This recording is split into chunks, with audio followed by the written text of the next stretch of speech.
Les agradecemos mucho la presencia a los compañeros de otros grupos. En esta segunda parte de la sesión de COVID vamos a hablar sobre la prevención del COVID, vamos a hablar sobre la forma en que tenemos que comportarnos cuando nos encontramos en una unidad hospitalaria, la forma de vestirnos, la forma en que se deben hacer las cosas para evitar el contagio.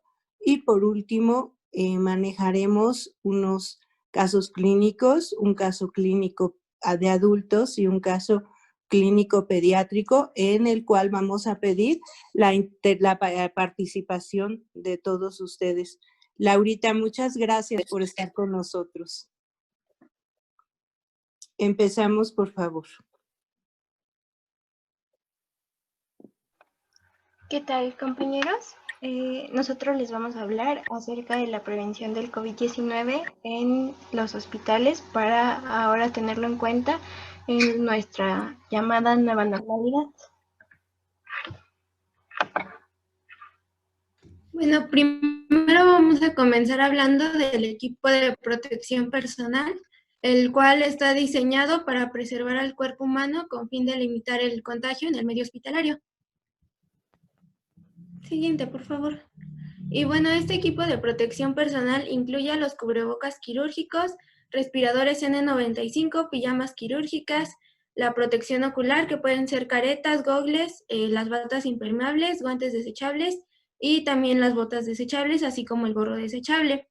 El tipo de equipo que se va a usar va a depender del tipo de interacción que se va a tener con los pacientes y el tipo de pacientes con los que se esté interactuando. Siguiente, por favor.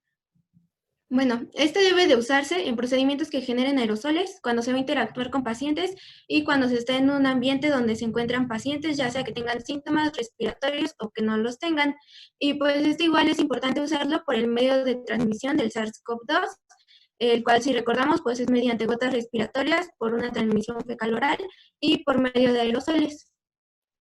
Siguiente, por favor. Bueno, las acciones que pueden aumentar la eficacia del equipo de protección personal y disminuir el riesgo de contagio, pues es que cada hospital cuente con protocolos de desinfección en su material reusable. También se debe de capacitar al personal para concientizar sobre el uso del equipo de protección personal y que su colocación y retiro sea adecuado. Igual se deben delimitar áreas para la colocación y para el retiro del mismo, y pues igual se deben de restringir el paso del personal hacia habitaciones donde se encuentren pacientes con COVID-19. Siguiente. Bueno, el tipo de equipo que se debe de usar, como ya mencioné, va a depender del tipo de interacción y de las acciones que se van a realizar, así como del área en que se va a encontrar cada persona dentro del hospital. Por ejemplo, en la entrada de la unidad hospitalaria, para los guardias de seguridad que se encargan de la recepción de personas, se recomienda solamente el uso de cubrebocas quirúrgico y que estos mantengan una distancia, y pues la higiene de manos igual es muy importante. Siguiente, por favor. Bueno, en la sala de espera para pacientes con síntomas respiratorios se recomienda el uso de cubrebocas quirúrgico, así como el distanciamiento social y el lavado de manos frecuente. Para el personal de salud que se encuentre o que van a realizar procedimientos donde no se generan aerosoles, por ejemplo, que se encuentren en triage respiratorio, se recomienda el uso de cubrebocas quirúrgicos, de batas desechables, protección ocular y de guantes no estériles. Y para el personal que se encuentra a cargo de la toma de muestra de exudado nasofaríngeo, así como para el personal que se encarga del procesamiento de esta muestra, se recomienda el uso de mascarillas N95, de batas desechables, de la protección ocular, de botas desechables y de guantes. Y para el personal que se encuentra en el área de imagenología, se recomienda el uso de mascarillas N95, de batas desechables, protección ocular y de guantes. Y para el personal que se encuentre en áreas no críticas con pacientes de enfermedades infecciosas, pero con una baja transmisibilidad, se recomienda el uso de guantes, de bata, de cubrebocas quirúrgicos y de protección ocular. En áreas hospitalarias críticas, que es donde se encuentran directa busca o que no hay aerosoles, se recomienda el uso de mascarillas N95, de batas de desinfección ocular, guantes y gorros desechables. Este equipo para la zona de que entran a estos así como de sus pacientes. Sí, por favor.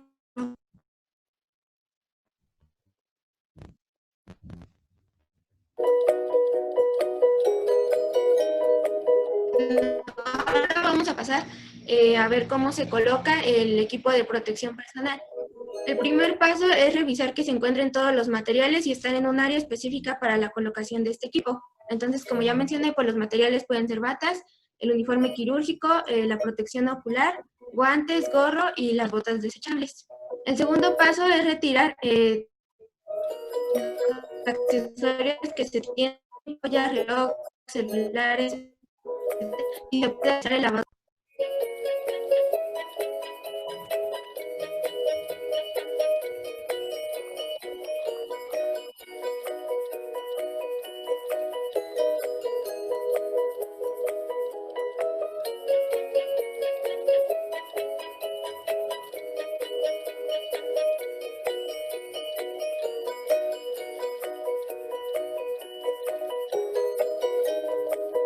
El tercer paso es la colocación de botas, de gorro y un primer par de guantes.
El quinto paso es colocar el cubrebocas.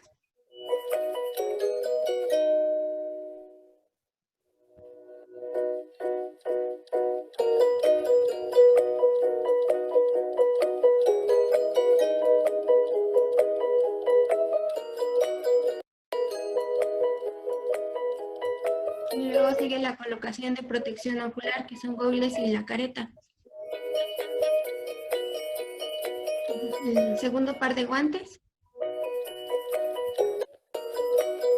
Este segundo par de guantes va a terminar encima de la bata quirúrgica y va a proteger sobre fugas.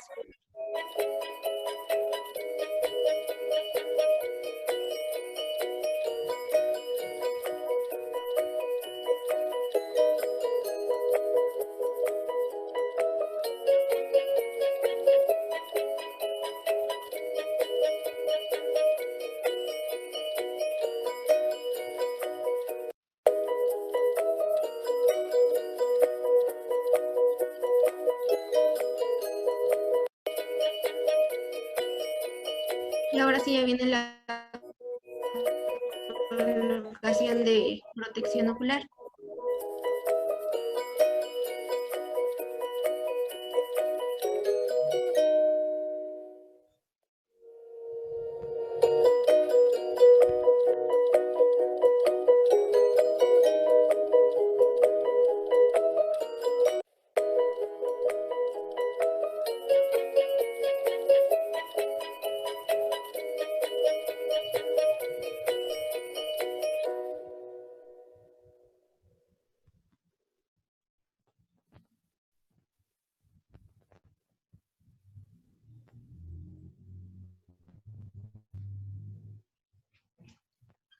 Ahora vamos a pasar con el retiro del equipo de protección personal.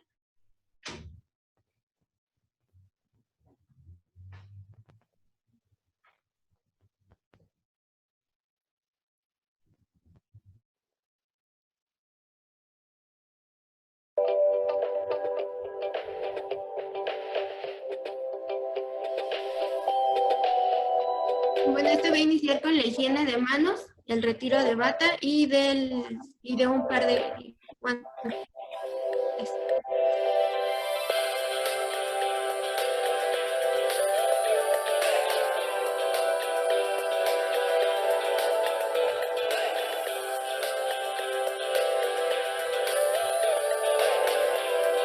La bata se va a ir enrollando de adentro hacia afuera y después se va a desechar.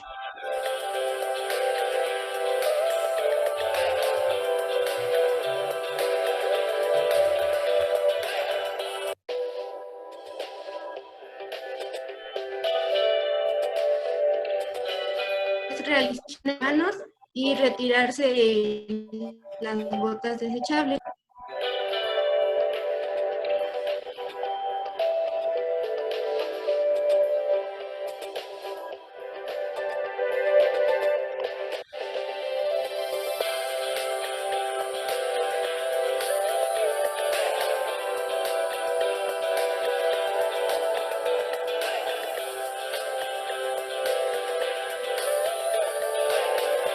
Después se procede a realizar higiene de manos y retirar la protección ocular.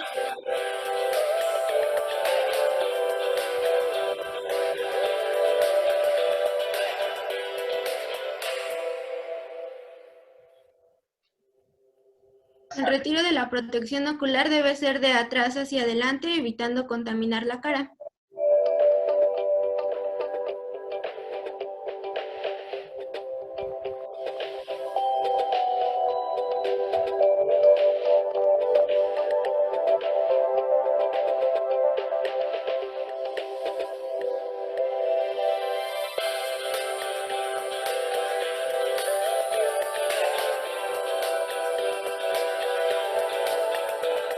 Después se vuelve a realizar higiene de manos con gel y se procede a retirar el gorro quirúrgico de atrás hacia adelante, igual enrollándolo de adentro hacia afuera.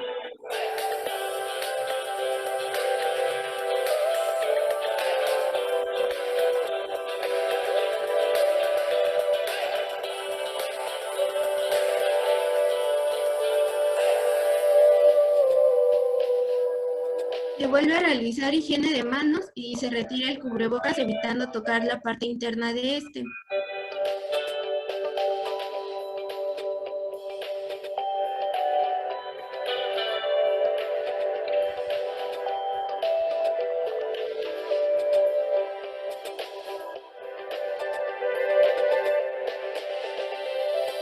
Ahora se realiza higiene de manos nuevamente y se retira el último par de guantes.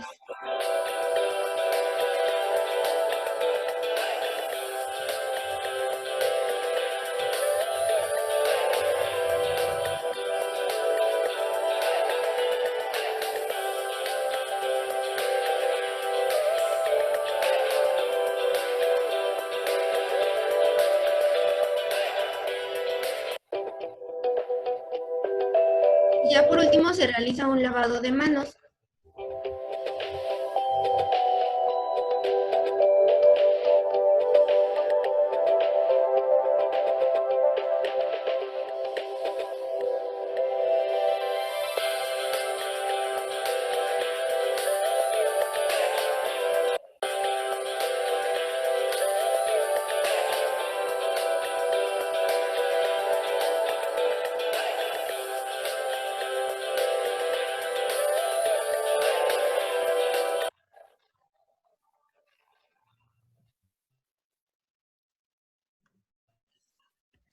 Ok, ahora que ya se habló del equipo, vamos a hablar específicamente sobre las recomendaciones que hay en el uso de mascarillas N95, KN95 y sus equivalentes.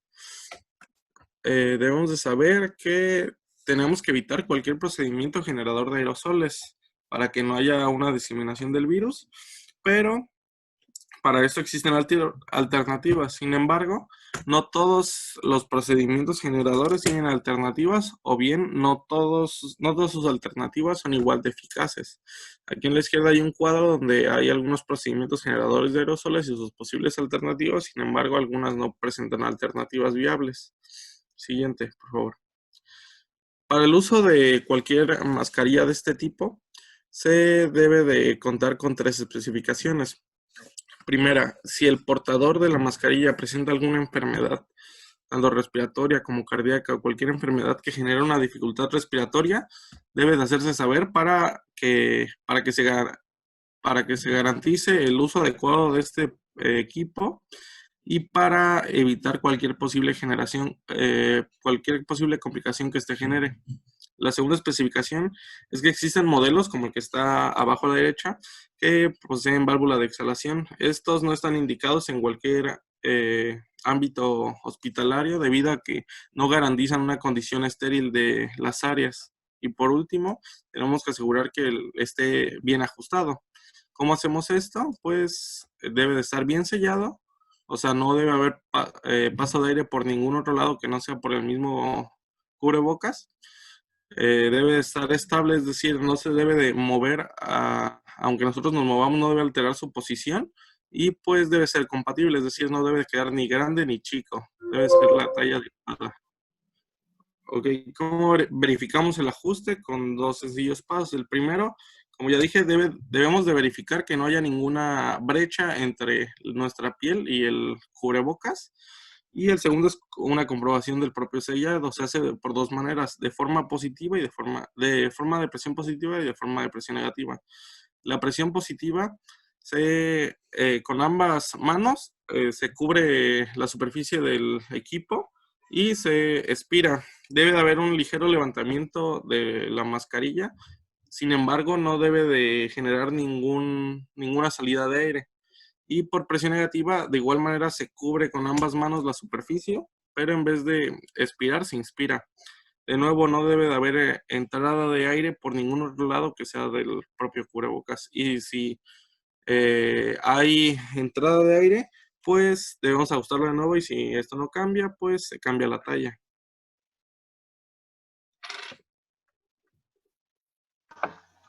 Bueno, ahora les vamos a hablar sobre las medidas de higiene de manos.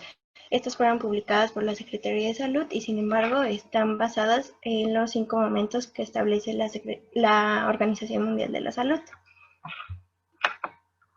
Este es un pequeño video para explicar cómo debe ser el lavado de manos. Use a timer or count from 1 to 10 in each of the following steps. Nos dice que podemos Wet hands with water and apply enough soap to cover all surfaces of the hands. Let the water run smoothly to avoid touching the tap later on. colocamos el suficiente jabón que Rub cubra la hands superficie de la palm to palma. palm to obtain a good quantity of foam. Then rub right palm over the back of left hand with interlaced fingers, and vice versa. Rub again palm to palm with fingers interlaced. Rub the back of your fingers to opposing palms with fingers interlocked, repeating this action for each hand. Rub rotationally left thumb clasped in right palm, and vice versa. To clean the tips of the fingers, rub rotationally backwards and forwards with clasped fingers of right hand in left palm, and vice versa. Rinse hands thoroughly with running water. Dry hands thoroughly with a single-use towel. If the tap is not elbow-operated, use this towel to turn off the tap without touching it directly. Your hands are now clean and safe. Bueno, y ya vimos los pasos.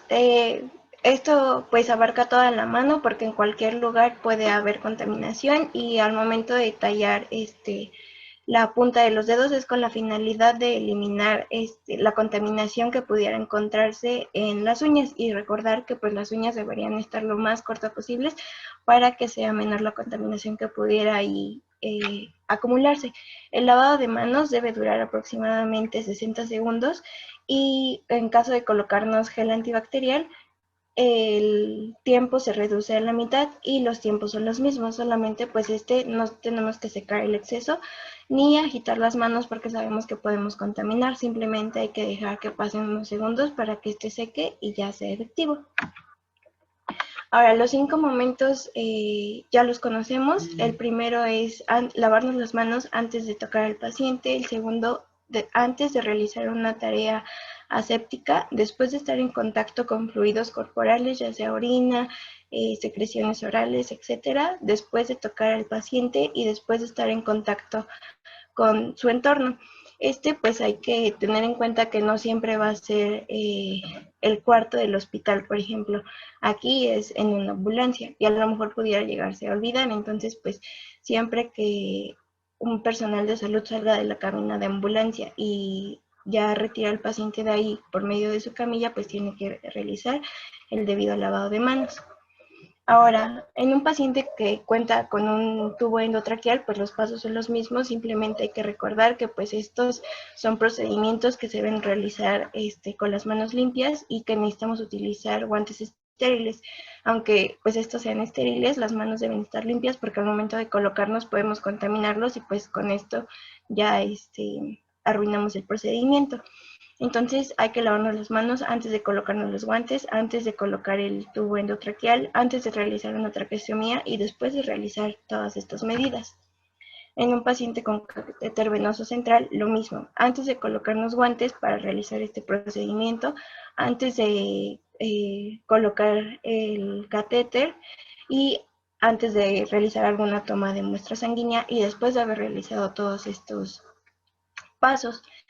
En un paciente con una sonda urinaria, lo mismo. Sabemos que tenemos que colocarnos guantes, etcétera, y aunque ya esté colocada y solamente queremos asegurarnos de que esté colocada correctamente, igual hay que lavarnos las manos. Y pues todos estos pasos son con la finalidad de disminuir la contaminación y la propagación de microorganismos, tanto de nosotros para el paciente. Sabemos que ellos pueden adquirir infecciones a través de estos catéteres, a través de la sonda urinaria también, y pues si se encuentran algunos microorganismos ahí y nosotros no utilizamos guantes y mucho menos los lavamos las manos, pues también vamos a contaminar nuestras manos y al momento de tocar a otro paciente pues podemos contaminarlo. El Hospital General 1 de Octubre estableció 3 colores para las medidas de precaución basadas en la transmisión. El color rojo nos habla de precauciones generales que se deben de tomar con cualquier paciente, y pues es el lavado de manos, utilizar guantes, cada que vamos a ver a un paciente, estos se tienen que cambiar pues con cada paciente diferente, utilizar lentes y cubrebocas ahora pues con la pandemia del COVID.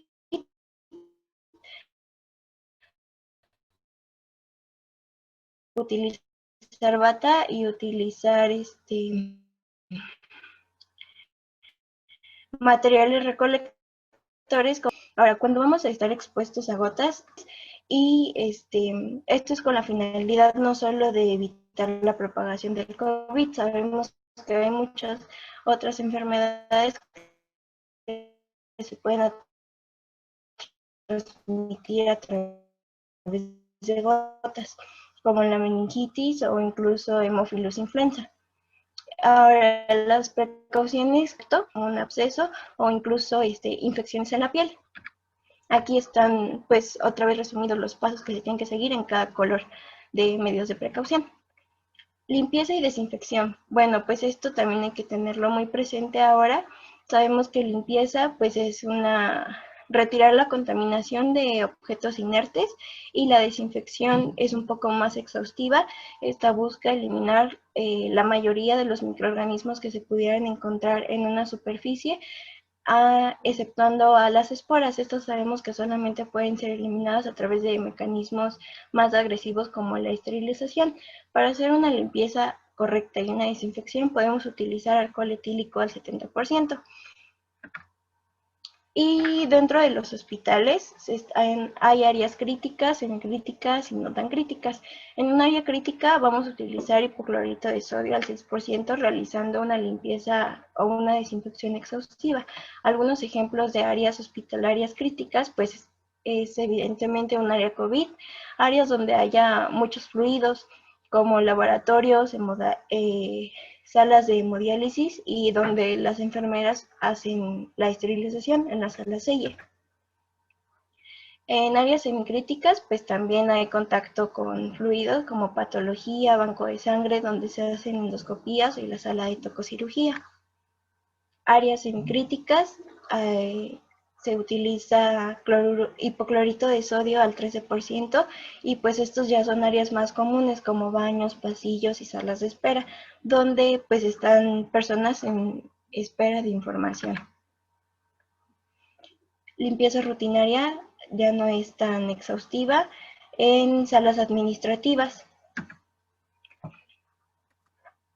Y por último, de igual manera, en limpieza rutinaria en áreas comunes, como puede ser desde estacionamiento a lugares de administración. El siguiente, por favor. También tenemos que tener en cuenta que no debemos usar el cloro a fuertes concentraciones ni un tiempo prolongado porque pueden generar efectos adversos como puede ser desde irritación de nariz, ojos o garganta hasta, en dado caso de que sea fuerte la administración de cloro, la muerte. Siguiente, por favor. Se destaca mucho una técnica que es la técnica del triple balde, que nos sirve para la limpieza y la desinfección. Sus dos primeros pasos son de la limpieza y el tercero es desinfección. Tenemos que recalcar que cuando estemos limpiando se va a arrastrar el polvo, se va a levantar y se va a desechar en el contenedor para evitar esparcir las partículas que hay en el área a desinfectar. La técnica se llama de triple balde porque efectivamente se van a usar 3 baldes y a su vez 3 trapos, jergas o paños limpios en cada uno. Siguiente, por favor. El primer paso es enjabonar. La primera cubeta o balde posee detergente con agua y su finalidad es limpiar la suciedad y los residuos que hay en el área. Siguiente. El segundo es enjuagar y secar. Es una cubeta con agua limpia, con un trapo limpio también. Se va a humedecer y se va a retirar los residuos de detergente que se terminó de usar en el paso anterior y se va a secar. Y en el tercer paso, de la desinfección, se va a usar hipoclorito de sodio que se mencionó en los cuadros anteriores y una vez que ya se secó del anterior paso, pues se realiza la desinfección propiamente dicha. Siguiente. Y bueno, aunque estas tareas del triple balde no nos corresponden a nosotros, es importante estar al pendiente de ellas porque pues cuidarnos es tarea de todos y hay que vigilar que pues la persona que esté a cargo de la limpieza lo haga de manera correcta. Por último, vamos a hablar acerca de la prevención de COVID en hospitales psiquiátricos. Podríamos pensar que ya sabemos pues cómo son las medidas de prevención comunes, pero al ser pacientes con alteraciones psiquiátricas, pues no podemos negar las visitas como en algún otro hospital. Pues estos lineamientos se hicieron con esta finalidad de disminuir el riesgo de discriminación a este grupo poblacional que se encuentra en una situación de vulnerabilidad. Al igual que todos los hospitales, pues los hospitales psiquiátricos necesitan contar con filtros sanitarios y estos van a ser tanto para personal que labora ahí y para visitas. También se establecen los 5 momentos de lavado de manos de la OMS y, por ejemplo, aquí pues un hospital psiquiátrico no puede reconvertirse a un hospital COVID. Entonces, si tenemos un paciente con sospecha de COVID, lo primero que tenemos que hacer es aislarlo. Para esto hay material en cada hospital psiquiátrico de protección personal. Y si es un caso grave, pues hay que establecer una ruta para que el traslado sea eficiente y eficaz en caso de presentar un caso grave que no pueda permanecer aislado. Y como les dije, pues no podemos no podemos prohibir las visitas en este tipo de pacientes por su misma condición, así que hay que reducirlas y establecer horarios escalonados en las visitas para que puedan estar en áreas comunes con sus familiares sin probabilidad de contagio al guardar la sana distancia. Y eso sería todo de nuestra parte. ¿Alguna duda?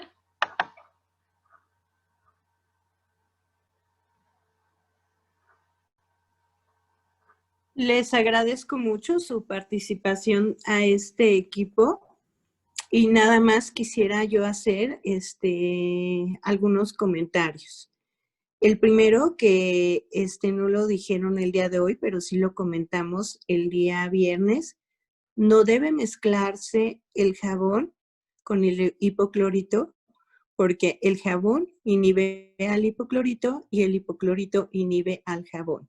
Esa es una de las razones por las cuales se hacen esos 3 pasos de los 3 baldes. Luego, otro comentario es que ustedes ven que no es fácil el manejo intrahospitalario ante este proceso de esta patología de COVID. Esa es una de las principales razones por las que ustedes pues no han podido regresar a esas unidades hospitalarias, que es donde les correspondería estar ustedes.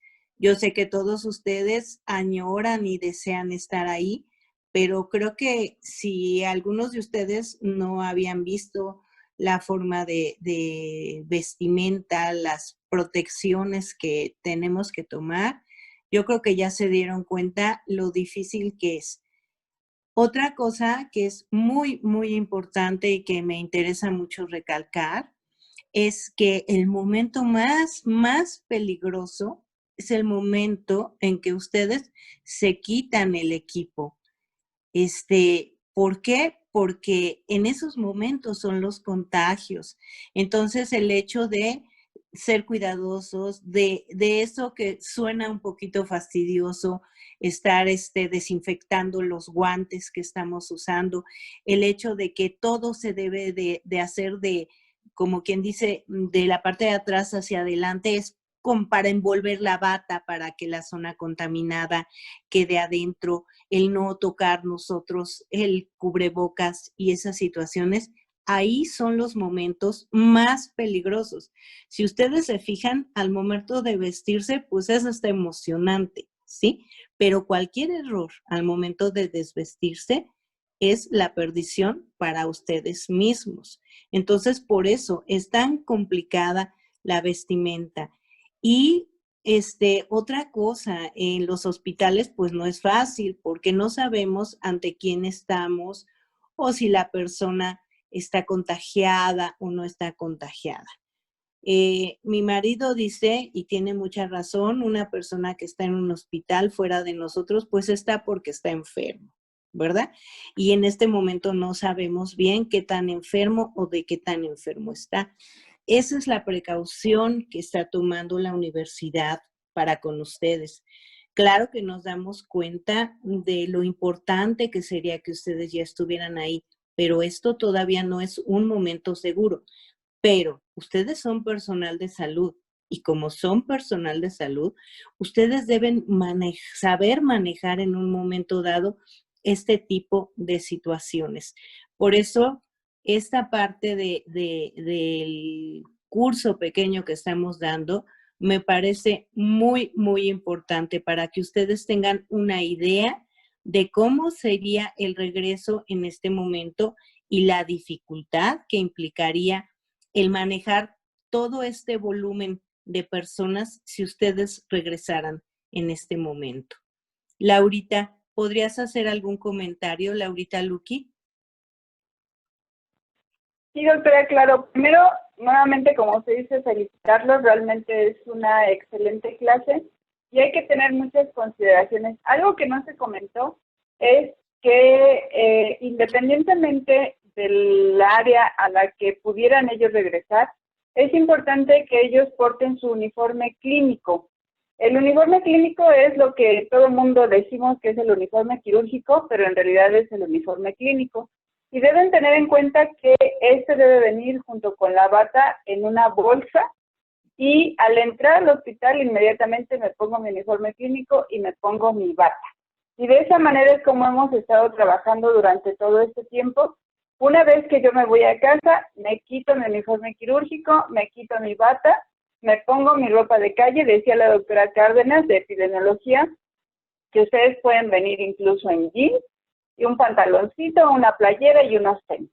Y entonces cuando me voy a casa, me quito ese uniforme clínico, con la bata, lo guardo en la bolsita y cuando yo llegue a casa, ese uniforme se va a ir a la lavadora. Obviamente, si ustedes lavan diario, pues diario lavarán. Si ustedes tienen la posibilidad de tener 2 o 3 uniformes, pues entonces se irá al bote de la ropa sucia y ustedes lo lavan. Es muy importante que tengan en cuenta que con la bata que entro al hospital, no puedo viajar en transporte clínico. No puedo andar en la calle, no puedo andar en la plaza. Desafortunadamente es muy triste ver que somos desordenados y que ustedes van a Plaza Lindavista y a Parque Lindavista y ustedes ven a los médicos con sus uniformes clínicos en los diferentes comercios. Entonces, hay que tratar de evitar ese contagio. Recuérdense que las superficies y los materiales tienen diferente sobrevida para COVID. Por ejemplo, si ustedes lo ven en un instrumento de acero inoxidable, puede durar hasta 7 días. En el papel puede durar 3 o 4 días. Entonces, obviamente tenemos que tener la precaución de no llevar esta contaminación hacia la casa. Y algo importante es que nosotros, como médicos de primer contacto, probablemente que si ustedes regresaran, tal vez no tendrían la oportunidad de entrar prácticamente a áreas COVID, pero sí van a entrar a todo el resto de las áreas, en donde vamos a utilizar nuestro cubrebocas de triple pliegue. Y algo muy importante, es muy triste que nosotros vayamos al estacionamiento y en el suelo del estacionamiento haya cubrebocas. Entonces, ese cubrebocas me lo quito y va efectivamente a la basura común, pero debe de ir a la basura, al bote de la basura común. De preferencia de los botes de basura que están en los sanitarios, con la finalidad de alguna manera de que esos cubrebocas, si llevan contaminación, pues entonces no se esparcen. Eso es lo único que yo les podía agregar. Realmente creo que todo estuvo completo y no sé si hay alguna otra situación.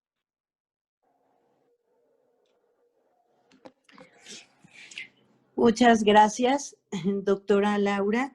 Doctora Laura, le quisiéramos pedir si usted nos ayuda a coordinar el primer caso, que es de un paciente adulto, y ya el segundo caso es un paciente pediátrico en el cual yo voy a ayudar a los muchachos. Si Laurita, ¿nos puedes ayudar?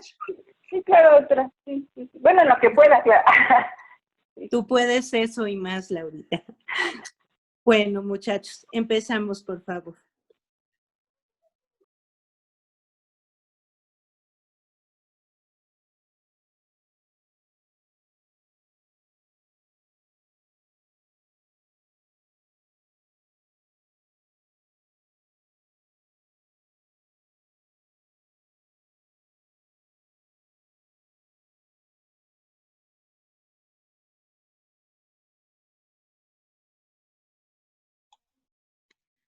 Buenos días a todos los asistentes. A continuación presentaremos un caso de COVID en un paciente adulto. El equipo está conformado por Bazán Aarón, Díaz Ricardo, Pérez Eduardo, Pérez Daniel, Sánchez Jessica y una servidora Godínez Olimpia. A lo largo de la presentación del caso realizaremos algunas preguntas y nos gustaría contar con su participación para dar respuesta a las mismas y para que el caso se dé de forma más dinámica. Igual si hay alguna duda, pueden preguntar en cualquier momento. Bueno, primeramente tenemos los motivos de esta presentación, los cuales son revisar el caso de un paciente con síndrome de insuficiencia respiratoria aguda por COVID-19 y comentar sobre el diagnóstico, etiología, manejo y evolución del paciente tras su ingreso.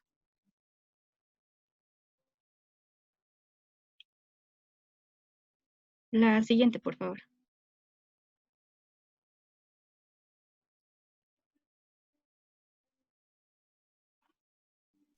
Ya cambió. Es que tarda mucho como en cargar. Listo.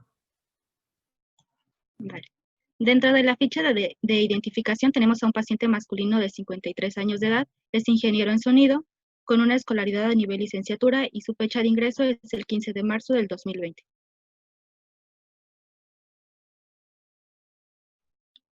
En cuanto a los antecedentes heredofamiliares, no se refiere a alguno de importancia y los antecedentes personales no patológicos no fueron especificados. Dentro de los antecedentes personales patológicos no se refiere comorbilidad ni toxicomanías.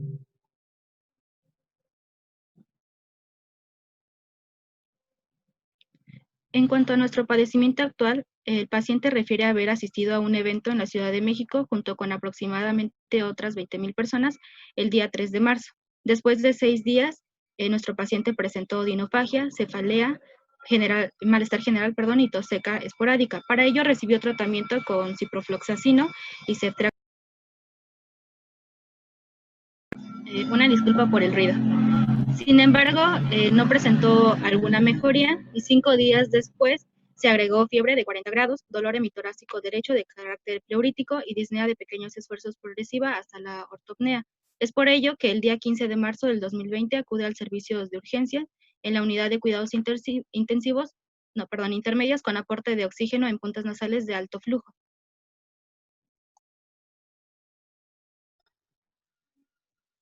Bueno, hablando de la exploración física, vamos a tener que no se mencionó la talla ni el peso del paciente, pero que sí refieren que no era un paciente obeso. En signos vitales, la tensión arterial fue de 100/70 milímetros de mercurio, frecuencia cardíaca de 105 latidos por minuto, frecuencia respiratoria de 27 respiraciones por minuto, temperatura de 37.8 grados y una saturación de oxígeno de 77%.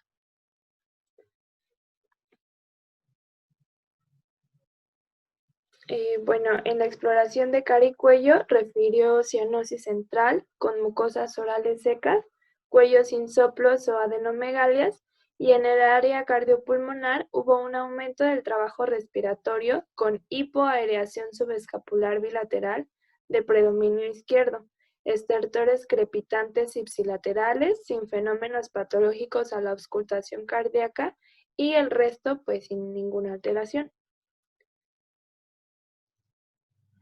En las primeras 2 horas hubo un deterioro clínico con hipoxemia refractaria e incremento del trabajo respiratorio. Ustedes, ya con lo que vimos acerca del padecimiento actual, la exploración física, ¿qué creen que sería lo que sigue para tratar a este paciente? Para esto vamos a necesitar de sus participaciones. Si alguien gusta participar, por favor.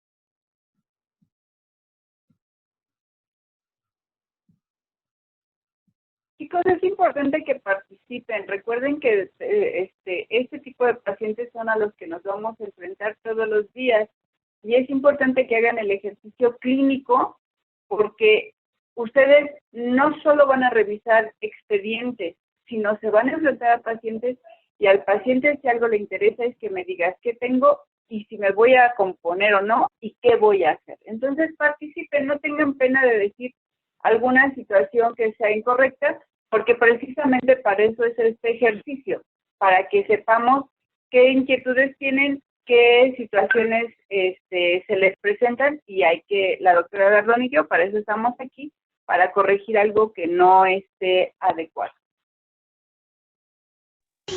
Pues se podría mandar a hacer una radiografía de tórax, ¿no? Para pues ver cuál es la afectación que se está dando en los pulmones, para corroborar o localizar muy bien dónde está la lesión o dónde está afectando en el pulmón.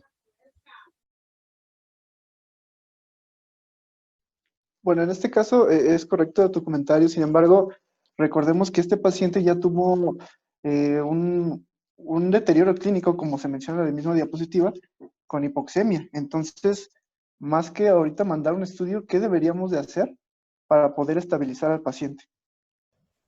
¿Se le podría administrar oxigenoterapia para corregir la hipoxemia y a la vez, mandarle a hacer algunos estudios para poder dirigir de mejor manera el tratamiento?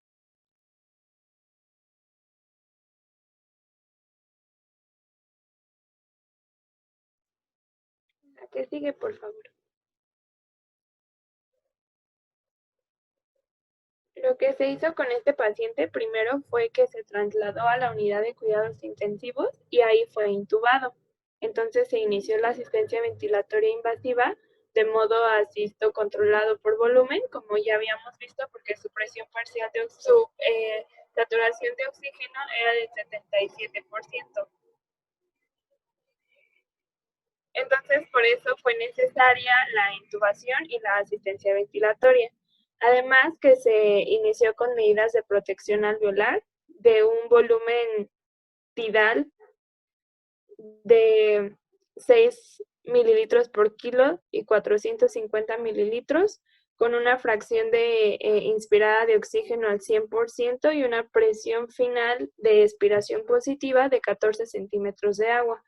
Presión pico de 26 centímetros de agua, presión platao de 22 centímetros de agua y presión de distensión alveolar de 8 centímetros de agua, con una distensibilidad estática de 60 mililitros sobre centímetros de agua y una presión parcial de oxígeno sobre fracción inspirada de oxígeno del 70%.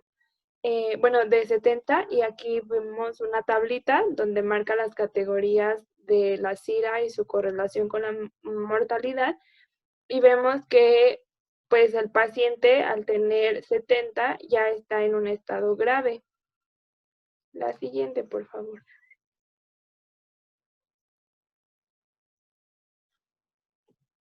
Bueno, en este caso ya se tomaron, digamos, las medidas ventilatorias necesarias y ahora con la información que estuvimos viendo desde la sesión pasada y aparte los datos que nos presenta el paciente, también le pregunto si de preferencia a los compañeros que nos han estado acompañando desde la semana pasada, ¿qué estudios se deberían indicar? Ya hace rato se mencionó uno, pero ¿qué otros estudios se podrían indicar en este caso? Una tomografía también, aparte de la radiografía de tórax. Ok, ¿qué más? ¿Qué más?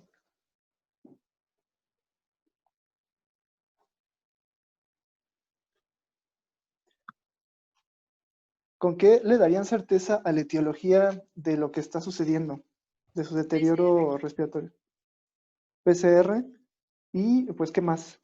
Además de la tomografía, la radiografía y la PCR. Una biometría hemática. Ok. Bueno, ¿le puedes dar a la que sigue, por favor? En este caso, se tomó la RT-PCR para COVID-19 y esta resultó positiva. Esta se tomó de un aspirado traqueal y también se realizaron algunos cultivos en donde se detectó una sobreinfección por Staphylococcus meticilino resistente. Este resultó de una secreción traqueobronquial. También se hizo estudios de orina, sin embargo, ahí no se reporta alguna otra alteración. ¿Le puedes dar a la que sigue, por favor? Bueno, en este caso, al ingreso, se le hizo una gasometría, se le hizo la biometría hemática, también se le hizo una química sanguínea y bueno, también se menciona la PCR. Pero ahora también le voy a pedir, por favor, a los compañeros, si alguien me puede ayudar a tratar de interpretar lo que sucede en la gasometría, así como en los de laboratorio, y cuáles son de aquí los puntos que hay que destacar, o cuáles son los elementos más importantes para esta patología del tema que estamos viendo. Si quieren, pueden ser personas distintas.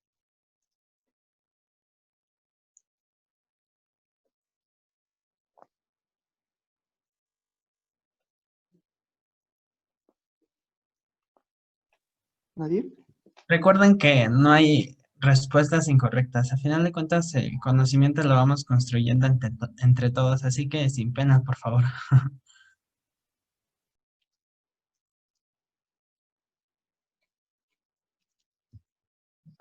Bueno, en la gasometría arterial creo que los valores pues no están como fuera de los límites. Sin embargo, por ejemplo, el pH sí ya está como elevado. El límite es entre 7.35 y 7.45, pero pues ya obviamente 7.45 sí estamos viendo que está aumentando, ¿no?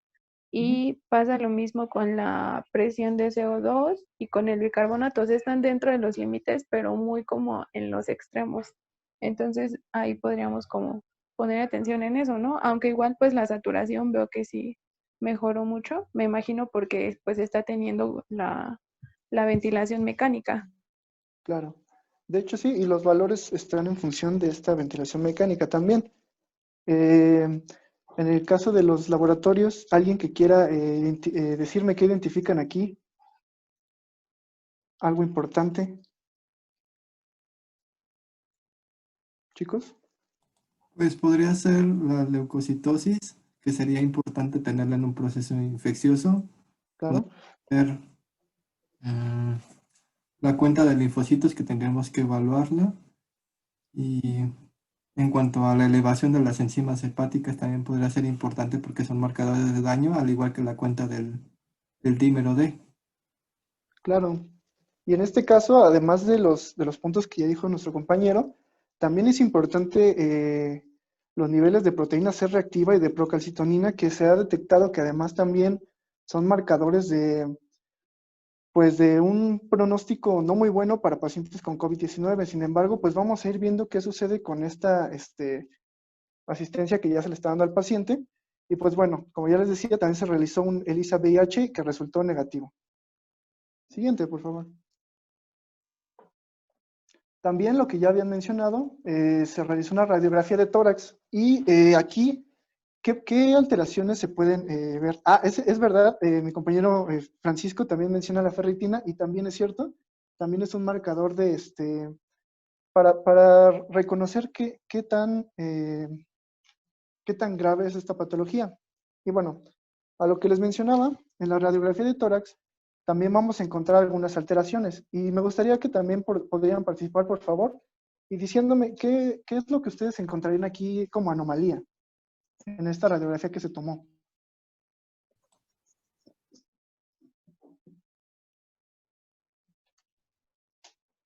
Pues primero se puede ver como infiltrado bilateralmente con aumento de las opacidades, ¿no?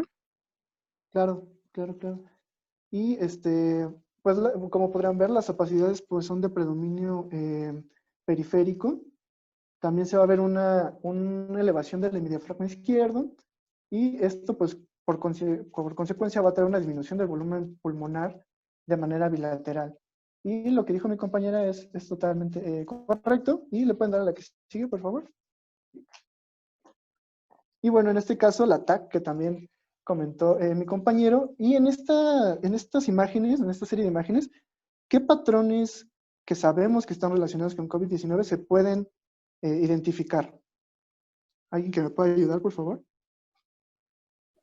De vidrio desmerilado.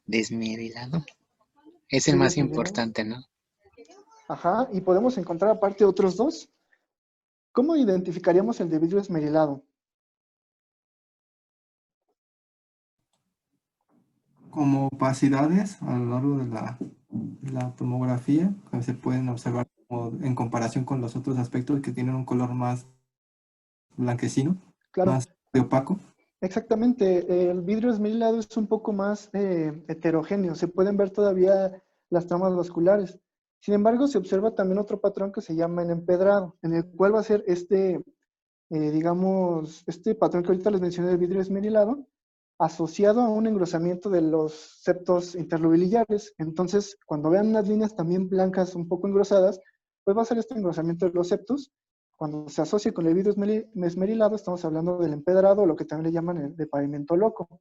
Y además también se puede observar una consolidación, que son las partes que se ven más homogéneas, más, como decía un compañero, más blanquecinas, que aparte se van a notar con el broncograma aéreo. En este caso, pues la alteración se ve más de manera también periférica y sobre todo en la parte inferior.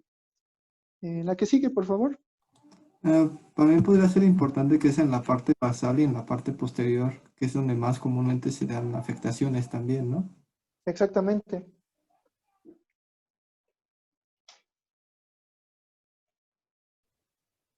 Muy bien, y después de haber revisado los estudios de gabinete, lo que es la imagenología, y teniendo todos los datos que nos han brindado hasta el momento, ¿qué medidas tomarían ustedes en el tratamiento de este paciente?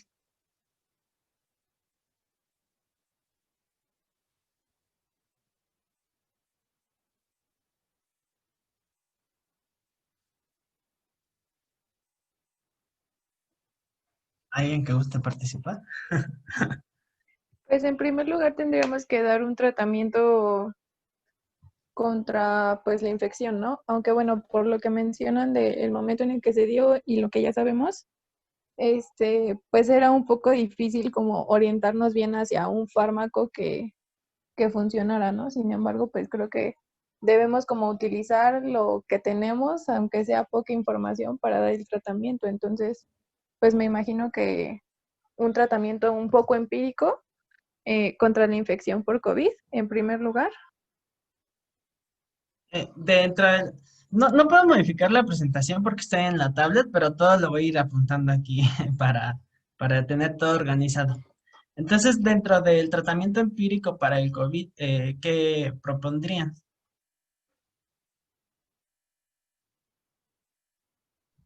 Porque bueno, entonces uno de los diagnósticos que nos están dando sería COVID, ¿no? ¿Y cuál sería el tratamiento que propondrían? Sí, claro, Francisco.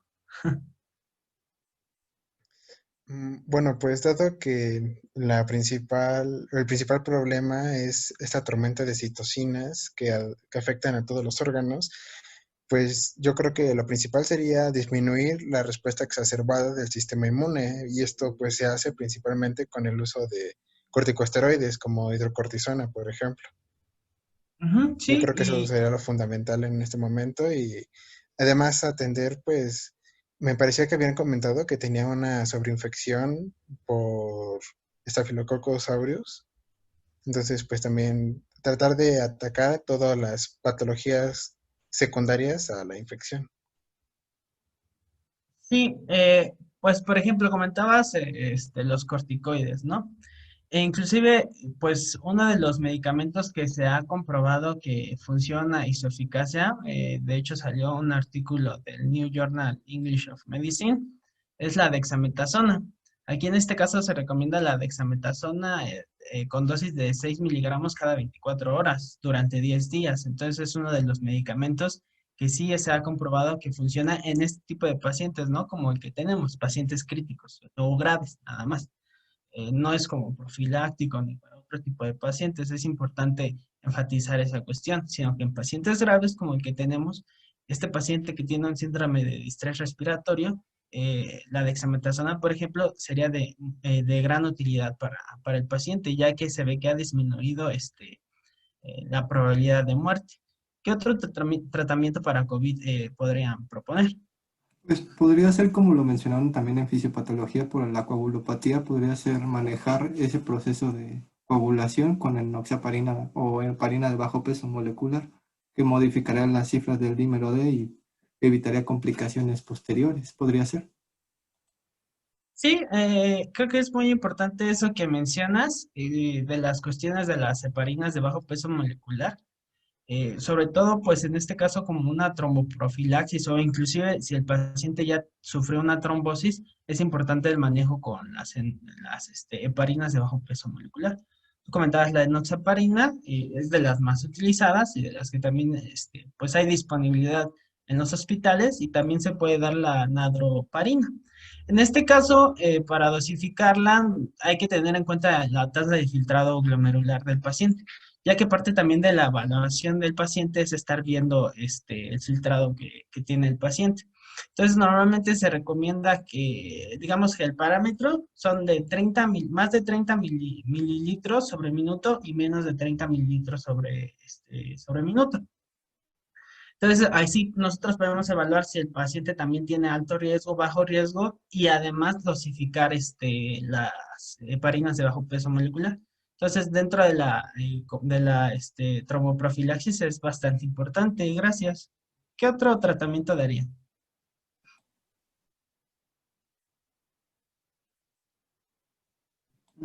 Pues podría ser otra participación. No sé si evaluaron la posibilidad de cúbito-prono, que sería lo que se está utilizando para mejorar la ventilación. Sí, como comentas, es bastante importante y puntual tu comentario, porque a veces como que siento que nos llegamos a casar o personalmente a mí me llega a pasar mucho en que siempre queremos atender la base, ¿no? Pero como nos comenta la doctora Lucky todas las mañanas, creo que eso es algo de lo que me ha gustado y que nos lo recuerden todas las mañanas, que el tratamiento debe de ser integrativo. O sea, no nada más es dar fármacos, sino esa postura de la posición en decúbito prono es súper, súper importante y se ha visto bastante mejoría en el paciente. De hecho, normalmente algunas guías recomiendan que esté más de 14 a 16 horas diarias el paciente en decúbito prono para ayudar a mejorar la ventilación pulmonar que tiene el paciente. Entonces, no es cualquier cosa además, porque son pacientes que están en ventilación mecánica y lleva todo un proceso para colocarlos en decúbito prono, pero sí eso es parte esencial en el tratamiento de este tipo de pacientes. Inclusive desde el cuadro moderado les puede ayudar, se ha visto que les ayuda bastante. ¿Qué otro tratamiento propondrían o diagnósticos?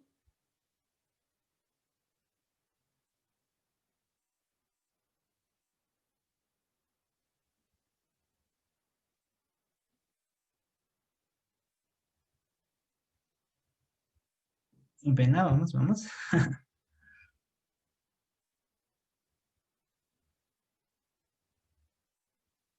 En cuanto al manejo, pues, de la ventilación del paciente, en cuanto al tratamiento del soporte respiratorio, ¿ustedes qué proponen? ¿Cómo ven el manejo que se le está dando al paciente? ¿Qué saben respecto a ello?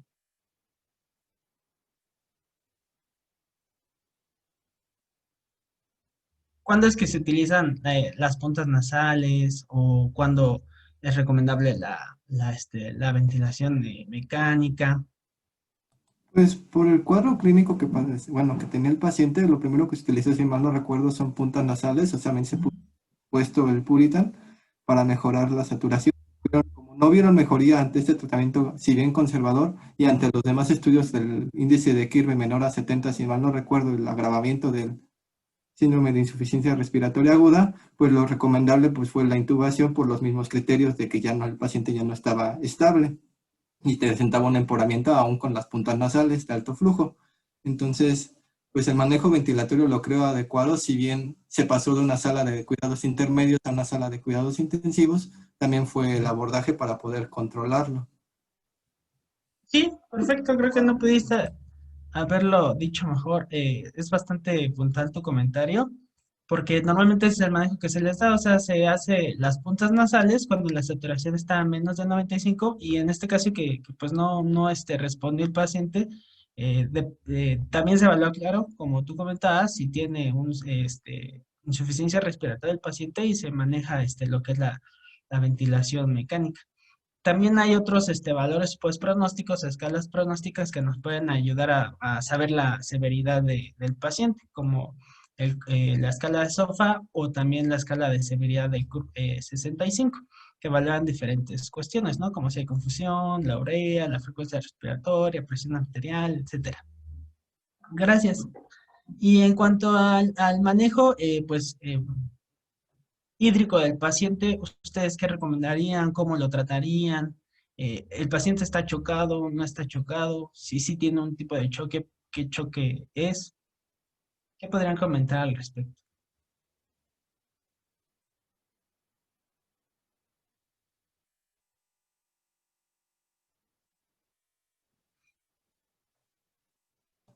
Pues, en cuanto al manejo hídrico, bueno, no sé si alguien más guste participar. Sería aumentar el consumo bueno, no el consumo, sino el aporte hídrico para mejorar la situación del paciente. En cuanto a los datos clínicos, pues si hay una alteración en los mismos, no me acuerdo realmente si era, era taquicárdico, taquipneico, si hay una disminución en la presión arterial. Por lo tanto, podríamos catalogarlo que, bueno, no tenía alteraciones en la gasometría, pero si estuvo internado por varios días, necesitaríamos haberlo valorado secuencialmente y ver cómo mejoran estos. Entonces, pues estaba en un estado grave, yo lo calificaría como choque, pero por la disminución de la presión, más que nada. Pero sí. Hay que valorar. Inclusive en este caso de la gasometría, pues sí tenía, estaba compensada, pero sí pasó pues por un proceso de alcalosis, pero sí ya estaba compensado el paciente cuando ya le tomaron lo que es la gasometría. Y en este caso, normalmente este tipo de pacientes, diferentes bibliografías manejaban que en la gran mayoría, como sufren de problemas o sea, por el mismo cuadro, el mismo desarrollo fisiopatológico de la enfermedad, llegan a procesos de hipertensión pulmonar. Entonces, normalmente casi siempre en todos los tipos, más bien en todos los tipos de choque, de los primeros abordajes que se hace es el tratamiento hídrico, lo que es la reanimación hídrica. Pero en este caso, en este tipo de pacientes que sufren hipertensión pulmonar o el cor pulmonare, se recomienda pues restringir lo que son los líquidos, porque este tipo de pacientes normalmente no son respondedores a líquidos. Inclusive los medicamentos que se le llegan a dar a los pacientes, se trata que sea, digamos, concentrado, o sea, que se dé en la menor solución posible el medicamento para ir manejando lo que son la cuestión del balance hídrico. Y hay unas fórmulas que nos permiten lo que es calcular el balance hídrico. Y dependiendo de esto, también se da tratamiento, por ejemplo, pues diuréticos, ¿no? Como puede ser lo que es la furosemida, que sería bastante importante en el manejo de este tipo de pacientes. Entonces, sí hay que cuidar ese aspecto de lo que es la reanimación hídrica y restringir líquidos en estos pacientes, si es que nosotros detectamos que pudiera tener algún tipo de hipertensión pulmonar y pues dentro de esto también que falle lo que es el ventrículo derecho por lo mismo. Igual una manera, pues que nos comentaba, por ejemplo, el doctor Jonathan en urgencias, y una herramienta muy importante es el índice de choque. Inclusive antes de tener los resultados del laboratorio, tenemos el índice de choque, que se calcula dividiendo lo que es frecuencia cardíaca entre presión arterial sistólica. Si este es mayor a punto 6, pues ya está indicado que puede haber una alteración. En el caso del paciente es de 1.05, que en este caso pues sería un choque moderado. Entonces tendríamos que dar también un tratamiento a esto, porque inclusive pues es lo primero que en cuanto llega el paciente es darle el soporte ventilatorio y ir trabajando con esta cuestión del choque, que en el caso de este paciente pues sería un choque séptico. Sí, de hecho, bueno, como tú comentas, pues lo común en estos pacientes es que sea un shock distributivo dado a la sepsis causada por COVID, además del proceso infeccioso por el Staphylococcus aureus. Entonces, como bien comentabas, pues yo creo que sí sería un poco arriesgado, por ejemplo, agregar una infusión de rigelactato o cristaloides.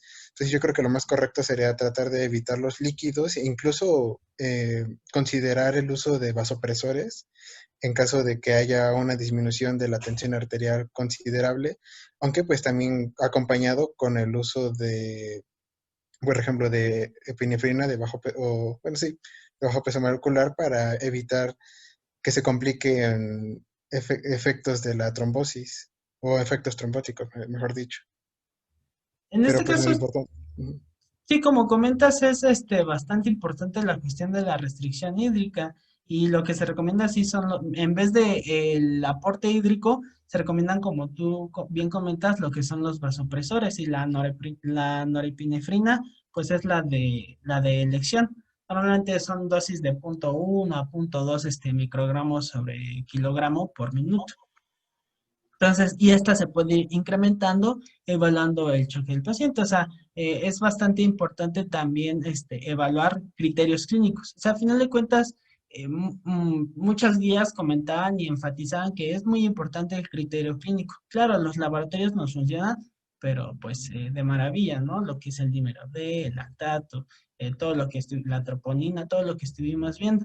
Pero también es importante el criterio clínico. O sea, ver la piel del paciente, el llenado capilar, valorar lo que son los pulsos, si el paciente tiene hipotermia o no, si el paciente tiene oliguria, todo eso, el índice de choque que comentábamos, los signos vitales, todo eso es lo que nos va a ayudar a ir manejando también al paciente.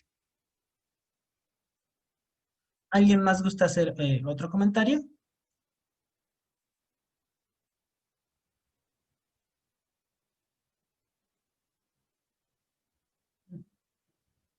Bueno, entonces vamos a pasar a la siguiente presentación, donde vamos a ver el manejo que le dieron a este paciente. En este caso, hay muchos de los medicamentos que aquí se manejan fueron de los que fuimos comentando. Ellos también le dieron enoxaparina, le dieron metilprednisolona, el moxifloxacino, que sería pues el antibiótico, meropenem también, linezolid, que fue el tratamiento antibiótico que le estuvieron dando al paciente por las cepas que detectaron resistentes. Inclusive algunas guías recomiendan utilizar lo que son las cefalosporinas de tercera y de cuarta generación para también de estos microorganismos que son resistentes. También en este caso ocuparon lo que es el lopinavir con ritonavir y la hidroxicloroquina. Recordemos que el caso se dio en marzo. Hoy en día ya no se recomienda el uso del lopinavir, ritonavir y tampoco de la hidroxicloroquina.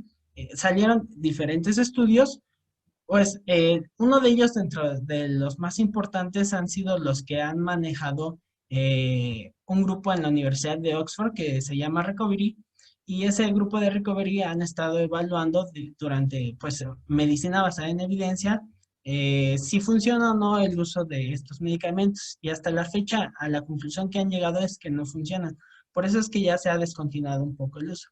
Pero tenemos que tener en cuenta y no olvidar que a final de cuentas, al ser una enfermedad emergente, no es que hayan dado un mal tratamiento. Simplemente en ese tiempo, en marzo, se desconocía la eficacia de estos medicamentos. Y hoy en día, gracias a toda esa gente que ha ido trabajando, pues nos ha ayudado y nos ha aportado conocimiento para mejorar el tratamiento del paciente.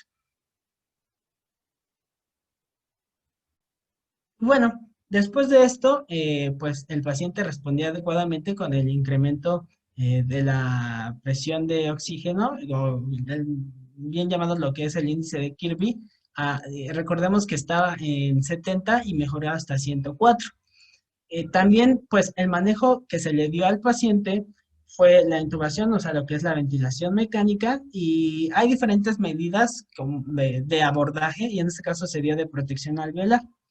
Y aquí lo que se hace es, sobre todo, pues en todos los tipos de ventilación mecánica, pues se tiene que dosificar, por así decirlo, o controlar lo que son las presiones, la fracción inspirada de oxígeno, etcétera. En este caso, pues en el paciente lo que estuvieron controlando mucho fue la asistencia por volumen. Hay diferentes maneras de calcularla, pero normalmente cuando hay síndrome de distrés respiratorio, se maneja de 4 a 8 miligramos sobre kilo. Y bueno, la evolución del paciente, pues por ejemplo, a las 72 horas todavía fue más favorable, ya llegó a un índice de Kirby de 180, y pues fue mejorando gradualmente el paciente, hasta el grado donde pues ya se pudo lograr la extubación del paciente, o también se le conoce pues como el destete de la ventilación mecánica. Y pues bueno, aquí podemos ver cómo el índice de Kirby fue mejorando desde los 70 que tenía el paciente a por arriba de los 200. Conforme fueron pasando los días, al día 5 ya estaba arriba de 200. Inclusive, pues creo que el tratamiento que ustedes me hicieron favor de proponer, pues fue un tratamiento todavía más específico, pero todo esto gracias a pues, los casos clínicos que nos han aportado y la investigación que nos han aportado. Así que, gracias.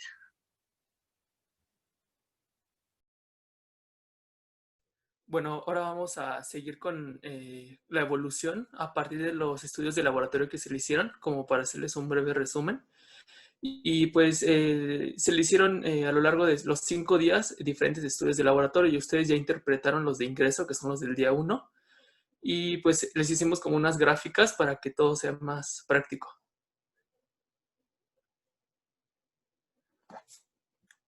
Bueno, en la primera gráfica que hicimos encontramos los leucocitos, los linfocitos totales y los neutrófilos totales. Los leucocitos los vemos en azul, y como ustedes ya interpretaron, al principio hay una leucocitosis, pero a partir del día 2, 3, 4 y 5, esta fue descendiendo poco a poco hasta el día 5, en el que ya se encontraba dentro de los parámetros. Hablando de los neutrófilos totales, que los vemos en grises, igual encontramos que había una neutrofilia en los laboratorios que se le hicieron el ingreso, pero pues ya con todo el tratamiento que se le estuvo dando, fueron disminuyendo. Y en naranja vemos los linfocitos totales, en el que encontramos una linfopenia. Desde el día 1, pues incrementó en el día 2, en el día 3 volvió a bajar, en el 4 volvió a subir, y en el 5 se encontraba ya dentro de los parámetros. No, igual había una linfopenia en el día 5. La siguiente, por favor. Igual en la biometría hemática se le hicieron lo de las plaquetas desde el día 1 hasta el 5 y pues encontramos en el día 1 una leve trombocitopenia y ya a partir del día 2, 3 y 4 ya se encontraba dentro de los parámetros gracias al tratamiento. La siguiente, por favor. También mencionaban la ferritina, que era muy importante, la vemos en gris. Y en el día, solamente se tomó en el día 1 y en el día 4. Y en el día 1 encontramos una hiperferritinemia, igual en el día 4. Hablando de la lactato deshidrogenasa, pues en el día 1 se encontraba alta, igual en el día 3 que se le realizó. Y en el día 5, pues ya podemos encontrarla dentro de los parámetros. Y como ya mencionaban, el dímero D, que lo encontramos en azul, solamente se realizó en el día 1 y en el día 4. Después, otro valor importante fue la proteína C reactiva, que el primer día lo encontramos en 27. Y fue descendiendo hasta en el día 5, que llegó hasta los valores de 3.2. Pero pues desde el día 1 que se encontraba muy alta hasta el día 5 que pues fue encontrando mejoría. Todavía se encontraba un poquito elevada en el día 5, pero pues ya iba disminuyendo. Y por último la procalcitonina, que en el día 1 fue de 0.96 y en el día 2 y 3 la encontramos en 2.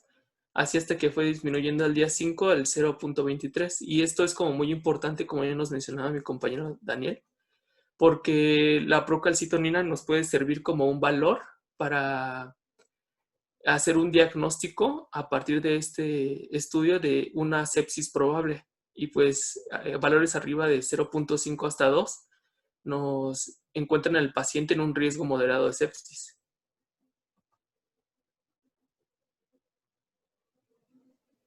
Bueno, finalmente vamos a analizar las radiografías de tórax el día del ingreso del paciente y 4 días posteriores.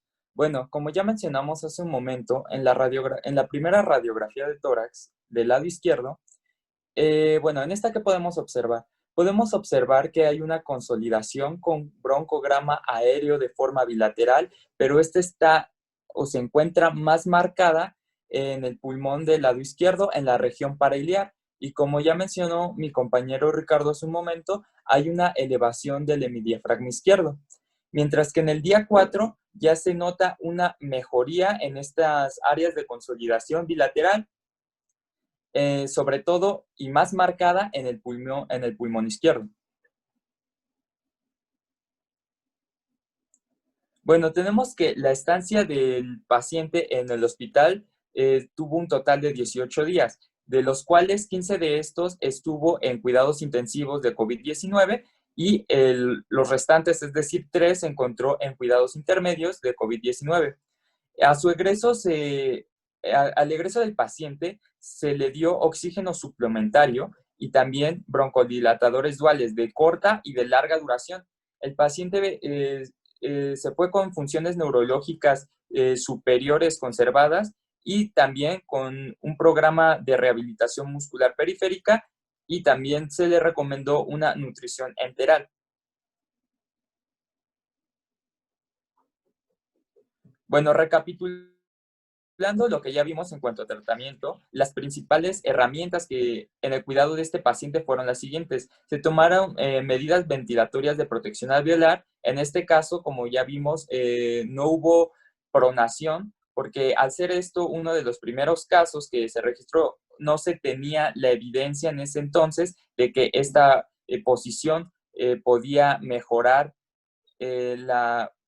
disminuir la mortalidad en los pacientes o mejorar ya sea la evacuación de secreciones, la redistribución de la perfusión y una mejoría en la ventilación. Tampoco hubo necesidad de utilizar una parálisis respiratoria farmacológica.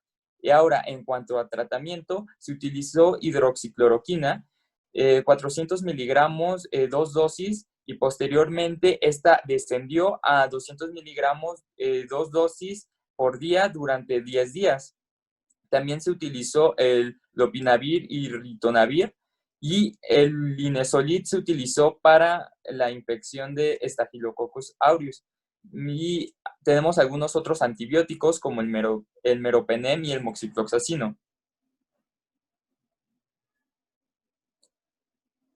Ahora, también como ya mencionaron hace un momento, se utilizó como medida profiláctica para una enfermedad tromboembólica venosa la enoxaparina de 60 miligramos, una dosis al día, y también se utilizó un glucocorticoide como es la metilprednisolona, y finalmente se utilizó la nutrición enteral a través de una sonda para recuperar esta pérdida de peso durante la intubación, durante esta pérdida de peso que tuvo el paciente. La siguiente. Y sería todo de nuestra parte.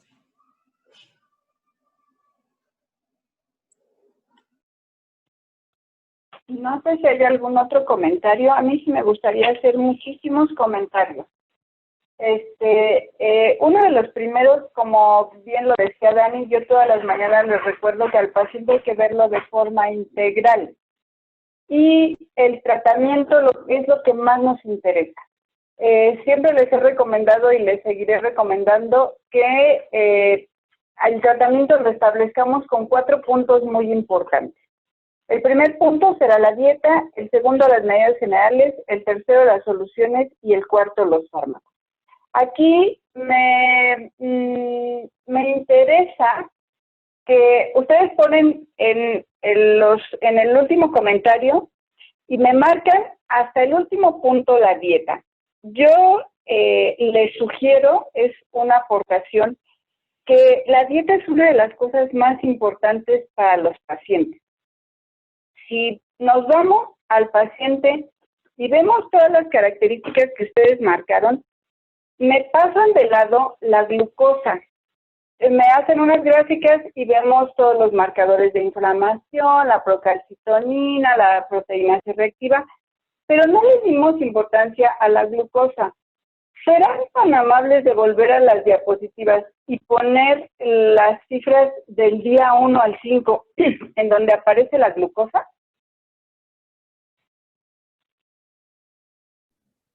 Sí, doctora, permítame. Va.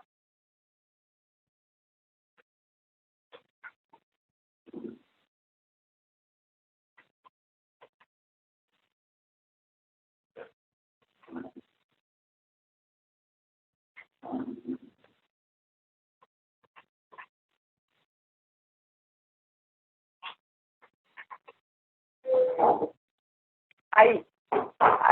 Ah, no es cierto. Ah, no, sí, ahí perfectamente. Si ustedes se fijan, la glucosa inicial es de 113.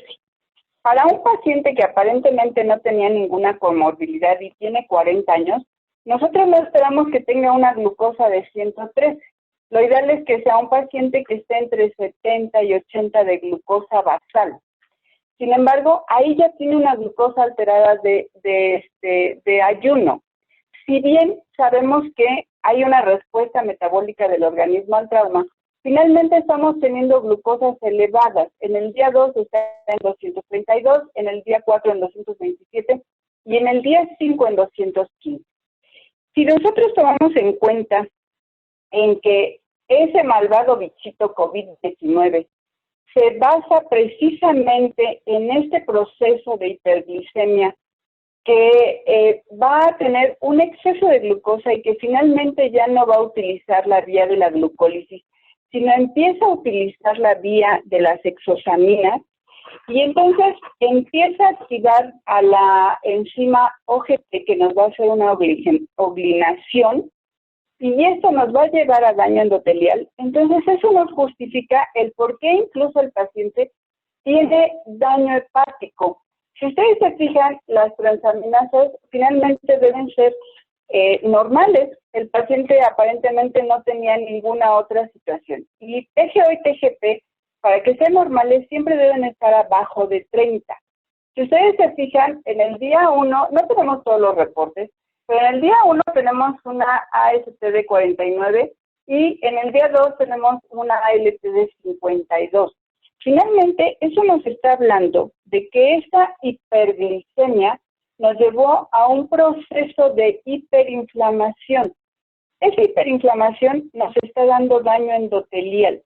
Entonces, partiendo de esta situación, de que yo no quiero que esa glucosa haga glucotoxicidad y el paciente perpetúe su estado crítico, pues entonces tengo que tener en cuenta que una de mis primeras acciones para el paciente es a través de la nutrición. Si bien es un paciente que está intubado, que necesito darle una nutrición enteral, pues entonces yo pediré apoyo al servicio de apoyo nutricio y ellos tendrán que prepararle una dieta específica en donde a través, este virus es una situación que nos viene a hacer, realmente no sabemos muchas cosas de él, pero con todos los estudios que se están haciendo, sabemos que hace muchas situaciones, y dentro de estas situaciones, vuelvo a insistir, él hace un secuestro de todas nuestras vías metabólicas, y entonces nos va a hacer muchas cosas. Entonces, una de las aportaciones de unos grupos de investigadores nos dicen que una de las mejores dietas que se pueden utilizar es aquella que tiene disminución de los ácidos grasos, disminución de los hidratos de carbono, sobre todo los carbohidratos simples, y aumento de las proteínas. Esto es algo similar a lo que nosotros conocemos como la dieta mediterránea. Entonces, habrá el servicio de apoyo nutricio que tener en cuenta estas consideraciones para poder darle un apoyo nutricio a través de una dieta ya sea enteral o parenteral, de acuerdo a las condiciones del paciente. Otra de las situaciones importantes son las medidas generales. Y dentro de las medidas generales, totalmente de acuerdo con el compañero que comentó que nosotros debemos poner al paciente en decúbito prono. Es una situación que no se maneja por todos nosotros. Nosotros no estamos habituados a tratar pacientes graves. Para eso están los médicos del servicio de cuidados intensivos. Sin embargo, ahorita me llamaba la atención el comentario final que decían que no se puso en pronación porque como fue uno de los primeros casos de COVID en nuestra población, pues no era muy conocido. Hay que recordar que el decúbito prono no solo es para el paciente con COVID, es para el paciente que tiene sepsis. Y es una situación que ya se viene estudiando desde hace mucho tiempo y que se ha visto que efectivamente el paciente tiene una mejor compliance y la posibilidad de recuperación es más rápida. Tal vez no se hizo porque no estamos habituados a tratar este tipo de pacientes que de un día a otro, este paciente en su caso fueron 4 días, tiene una gravedad espectacular. Pero nosotros que estamos a 9 meses de iniciada la pandemia, que ya tenemos muchísimos estudios en los que nos podemos basar, pues entonces cuando tengamos un paciente así, aún cuando esté en casa, finalmente una de las posiciones recomendadas es precisamente dormir boca abajo.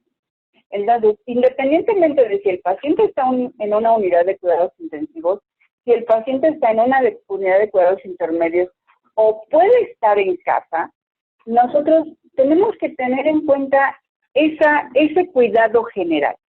Nos vamos a los líquidos y aquí es muy importante y tomo en consideración los comentarios que están haciendo. Hay que restringir líquidos porque el paciente tiene hipertensión arterial, está dando datos de cor pulmonar.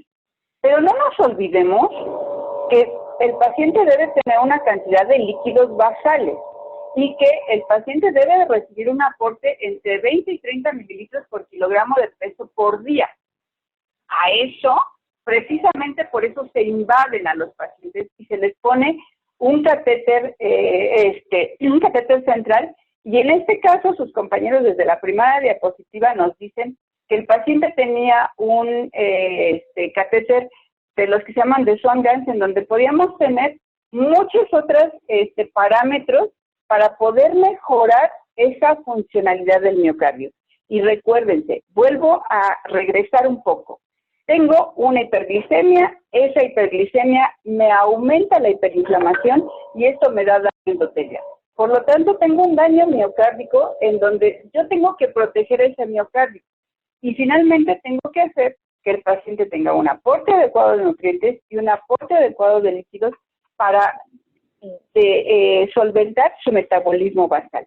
Y finalmente me voy a los fármacos. En los fármacos es muy cierto que realmente no hay nada que sea cierto acerca de la utilización de fármacos. Pero es importante considerar algunos esquemas que ya están establecidos. Si nosotros nos vamos, no sé, Maito, vete a la diapositiva del tratamiento.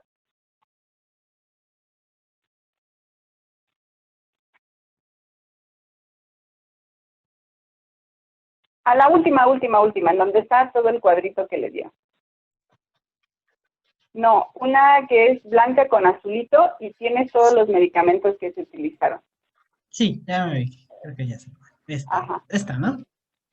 No, los medicamentos. Es que está cargando. Está muy lento.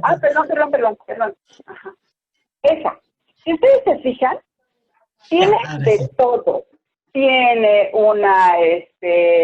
tiene moxifloxacina, tiene meropenem, tiene linezolid.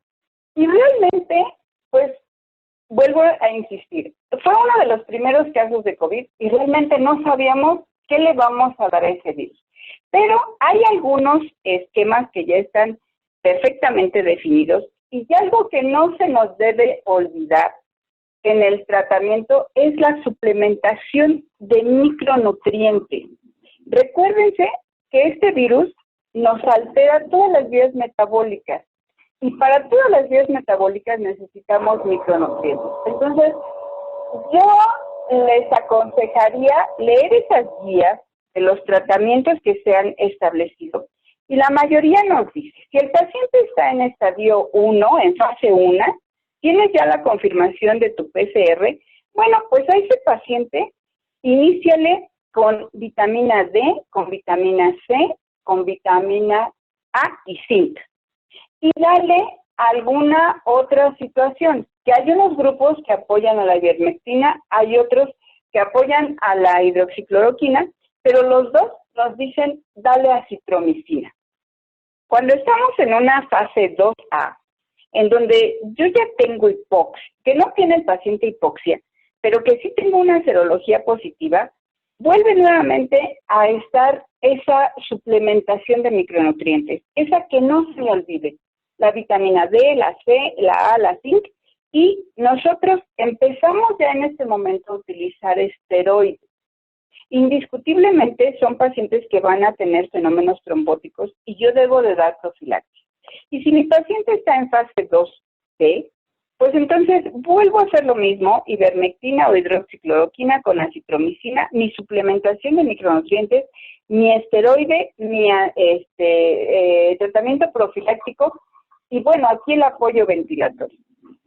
No podemos criticar el manejo de este paciente porque realmente no sabemos qué sí le va a ayudar. Como sus compañeros decían, hay unos estudios que dicen que el lopinavir y ritonavir no funcionan, lo desechamos.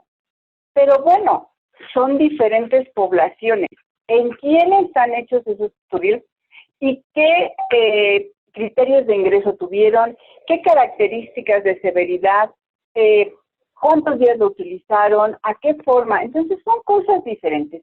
Pero si algo no se nos debe de olvidar es la profilaxis trombótica, la profilaxis suplementaria de los micronutrientes, el esteroide que ha demostrado ser una de las principales situaciones en esta respuesta inflamatoria severa y considerar el agregar algún agente antimicrobiano, que puede ser algún antibiótico como la acitromicina, que puede ser, muchos se van a quinolonas y de las quinolonas unos nos recomiendan levofloxacino, otros nos dicen utiliza moxifloxacino, pero no se nos debe de olvidar que el paciente debe de recibir o hidroxicloroquina o ivermectina. Entonces, cada quien va a estar en una población diferente. El manejo del paciente en el IMSS no es el mismo del paciente que en salubridad, que el mismo del paciente en el IMSS. Y realmente no hay unos parámetros específicos. Por lo tanto, este sería lo que a mí me gustaría que les quedara de este caso. No es que se haya manejado mal, pero con las cosas que tenemos ahora actuales de conocimientos, sabemos que les faltó. Afortunadamente fue un paciente que se fue a casa, que desafortunadamente recuérdense que todo paciente que tiene insuficiencia respiratoria pasa por 3 fases. La fase de hematosa, la fase proliferativa y la fase de resolución, en donde hacen una fibrosis importante. Y que ese paciente pues va a tener que utilizar oxígeno por algunos meses y va a depender de su rehabilitación pulmonar el que siga o que no siga utilizando el oxígeno. Con esto finalizaría yo mis comentarios. No sé si haya otro comentario aparte. No sé, doctora Patti, si quisiera que yo dijera otra cosa, pero sí hacer énfasis en que ese paciente debe tener esas 4 cosas. La dieta, muy importante para disminuir esos picos de hiperglicemia y disminuir ese desvío hacia la vía de las exosaminas. Las medidas generales, la pronación, el aporte hídrico, al menos el basal, y de ahí, dependiendo de cómo esté la presión en cuña, de cómo esté la PVC, valorar el aporte de líquidos agregados y el tratamiento farmacológico. Muchas gracias. Muchas gracias a ti, Laurita. ¿Verdad? Los felicito. Muy buena sesión. La verdad me siento muy orgullosa de todos ustedes y yo creo que esto ya les está dando armas para poder manejar de cierta manera esta situación en el momento en que ustedes regresen al hospital. Nos tardamos más de lo que teníamos previsto, pero realmente valió la pena. Yo creo que dejamos pendiente el caso pediátrico. Ahora, la siguiente sesión de la que hablábamos el viernes, empezaremos con el caso pediátrico y continuaremos con los artículos. Doctora Laurita y muchachos, esa sesión pues no va a ser muy larga y es para nosotros como grupo. ¿Cuándo la prefieren, Laurita? ¿La prefieres el viernes en la noche o prefieres que nos reunamos el próximo lunes igual que hoy? Como ustedes gusten, doctora. Ahora sí que somos creo que 3 grupos, ¿no? Entonces, de acuerdo a la disposición de los invitados, de acuerdo a la disposición de nuestro grupo, de acuerdo a la disposición de usted, doctora, yo me ajusto con ustedes. Yo también, por mí no hay ningún problema. Valeria, entonces tú ¿me avisas? Sí, doctora, si gusta, platico con el grupo y platico con los jefes de grupo de los otros 2 grupos que están y le aviso qué día estaría bien. Ok, perfecto. Oye, Valeria, ya el día de hoy no nos acompañaron tantos compañeros de otros grupos. Pero sí, compártelos, pues si los que quieran estar con nosotros, pues que estén con nosotros. Laurita, muchísimas gracias, tu aportación importantísima, como siempre, y pues ya nos veremos en la próxima sesión. Muchachos, muchas gracias, cuídense. Mis chicos de mi rotación, ya ahorita me salgo de este Zoom y abro el otro Zoom. Que tengan buena semana, buenas fiestas patrias, cuídense mucho. Acuérdense que el COVID anda suelto, no se me aloquen estas noches mexicanas. Cuídense mucho y que les vaya muy bien. Seguimos en contacto. Gracias, doctora. Gracias a todos. Muchas gracias, Doctora. Igualmente. a los compañeros, gracias. Hasta luego.